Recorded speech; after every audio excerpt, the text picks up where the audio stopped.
मित्रांनो, आज आपण ड्राईव्ह करतोय टाटा Curvv आणि या गाडीमध्ये आहे ना ADAS लेवल 2 आहे, जे की ज्याच्यामध्ये 20+ फीचर्स अवेलेबल आहेत. आता लेन कीप असिस्ट सोबत ॲडॅप्टिव्ह क्रूज कंट्रोल आपण ऑन केलेले आहे आणि 109च्या स्पीडला आहे समृद्धी हायवेने. आपण पुण्यावरून उज्जैनला चाललोय. आता जसं समोरून एखादा ऑब्जेक्ट येईल, आता लेन चेंज केल्यानंतर समोर ट्रक आहे, इथे तुम्ही चेक करू शकता. आपण गाडी ऑटोमॅटिकली कुठलाही ब्रेक प्रेस न करता स्पीड कमी करेल.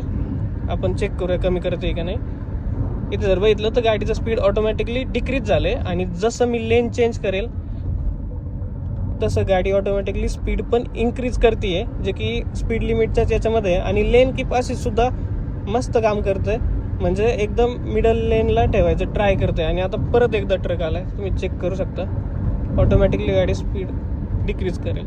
तर कसं वाटलं हे टाटा कर्वमध्ये येणार आहे ADAS लेवल 2, कमेंट करून नक्की सांगा. आणि खूपच मस्त काम करतंय. फक्त याला आहे ना प्रॉपर लेन पाहिजे, लेनला मार्किंग पाहिजे. जसं की समृद्धी हायवेला बऱ्यापैकी व्यवस्थित मार्किंग येतं, नॉर्मल रोडला हे व्यवस्थित काम करत नाही, कारण तिथे मार्किंगचा खूप इश्यू असतो. कमेंट करून नक्की सांगा कसं वाटलं हे टाटा Curvv मध्ये येणारं फीचर.